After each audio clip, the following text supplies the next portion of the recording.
Wow, I just got back from my Emmaus walk and it was amazing. My relationship with Jesus has never been better. I have new Christian friends and I ate a lot of oatmeal. I just wish I could somehow share this with somebody. If only I had someone to talk to and ask questions about how I could share this. Oh, goodness! How did you get in my house? I live here with you. We're married. Oh, yeah. Right. Hello, my name's Lucas Heiler. And I'm Samantha Heiler. And we're your registrars for the Love Emmaus community. Today we want to talk to you about sponsorship and the importance of a sponsor and what to do once you find a pilgrim that you'd like to sponsor. Let's go! Now, I don't know about all these lovely people watching this video, but for me personally, I have to have things broken up step by step. So could you please start with step 1 in sponsoring a pilgrim? Yeah, I sure can. The first thing that you want to do in sponsoring a pilgrim is you want to pray for that pilgrim that you want to sponsor. Remember, they'll be showered in love through the weekend, and that love starts from the first time you think of them. Okay, I got it.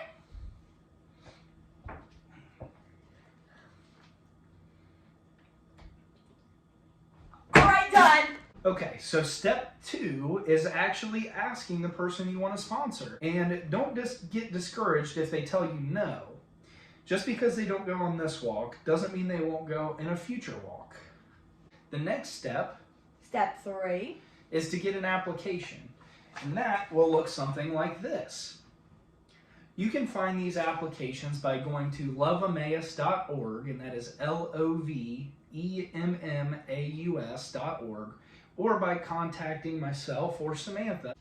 Well, I've been working on my application and I realized that there's a section I fill out as a sponsor and a section that my pilgrim fills out.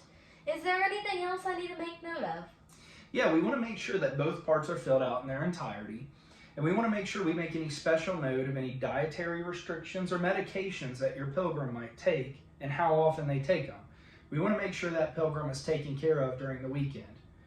Now, once you have your application filled out, it's time to turn it into the registrars, which is us. You can get it to us via our emails. Or mail it to us. Or if neither of those work, you can just give it to us in person at the next gathering or team meeting. Wow, Samantha, I'm very impressed that you're already working on step 4, which is writing and collecting your agape letters. Yes, and it is a real tearjerker. I wish I had a tissue. I thought you would never ask. Wow! As I'm sure that you remember from your original walk, how powerful the moment is when you open those letters from your friends and family. So it's very important as a sponsor to take this seriously and get some meaningful letters written for your pilgrim. You know what? I think I'm starting to get the hang of this. I know what step 5 is. About a week from the walk, I need to call my pilgrim and say what exactly?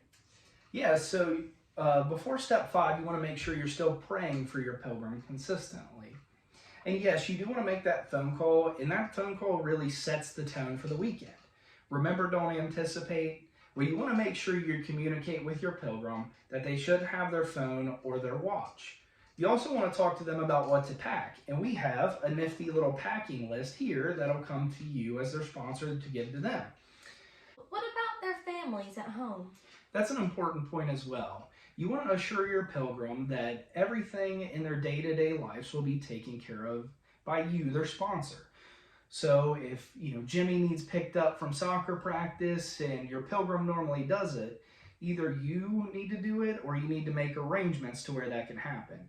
You want to make sure that your pilgrim can be focused on what's happening on the weekend and not worrying about things that are happening in their outside life. Finally, the day of the walk.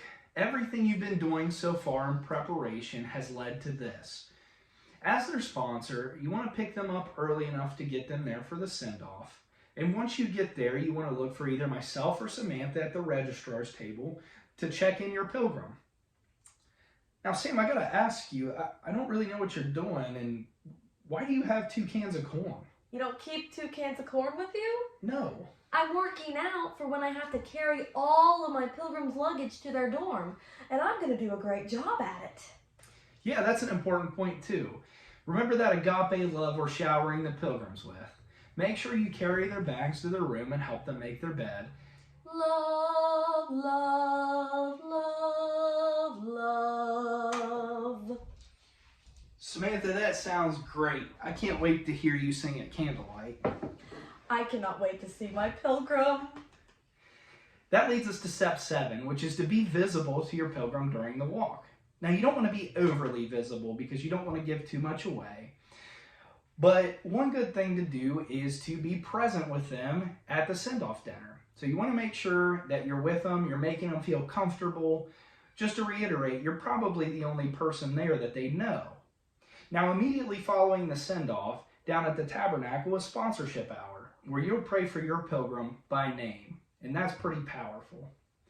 Now, to be visible during the walk, you want to do a couple things. You can volunteer to serve a meal, which you can get with our kitchen staff to work out a time that works good for them and for you. And just seeing your smiling face serving your pilgrim food can make all the difference, especially when you think like Thursday and Friday when they're not really sure of who they're with. That can really bring someone out of their shell. The next one, and it's Sam's favorite as you can see here, is candlelight. We want to make sure that the tabernacle is filled with candles, so as much of you that can be there as possible. Now, as a sponsor, I'm sure you're already planning on being there, but as a good practice, try to invite a couple of your friends to come as well. Lastly is the conclusion, the last thing that we do at Emmaus. And who wouldn't want to hear what their pilgrim thinks about the weekend and what they're going to do about it? Make sure you get there early enough to commune in the kitchen, and make sure you're out of sight of your pilgrim. Phew, that was a lot of work. But my pilgrim had a great time, and I can't wait to see what they do next.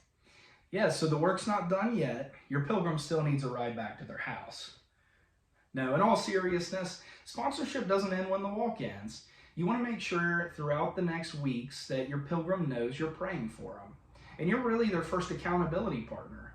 So as their pilgrim, you heard what they said at the tabernacle at closing about what they're going to do about the walk.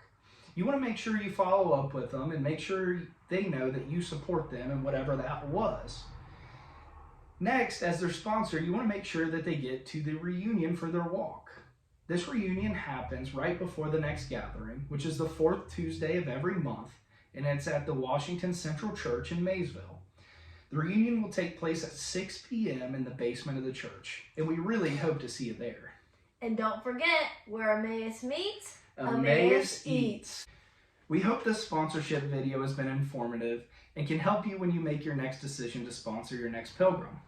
And if you have any other questions, please feel free to call us or email us.